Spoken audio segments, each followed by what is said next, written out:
Hey guys, and welcome back to this channel. In this video, I'll be showing you guys how you can make yourself sound like Lois Griffin from Family Guy. You do need CapCut Pro for this.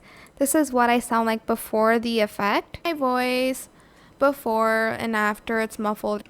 That's what I sound like normally, but I'm just going to go to voice changer and I'm going to select voice characters.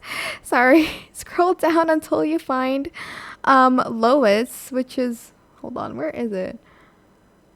It was right here. Oh, it's this one, and you're just going to select it and wait for it to generate. And this is what I should sound like after. Hey boys, before and after it's muffled or whatever.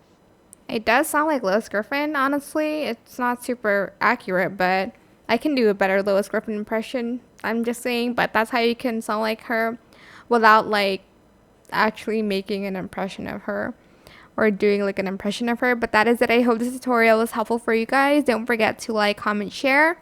Also subscribe to this channel if you haven't done that already. If you have any more questions, leave it in the comment section down below. I'll try my best to answer them all for you guys. And if you found this video helpful, please click the thanks button as well. Thank you so much for watching. Bye.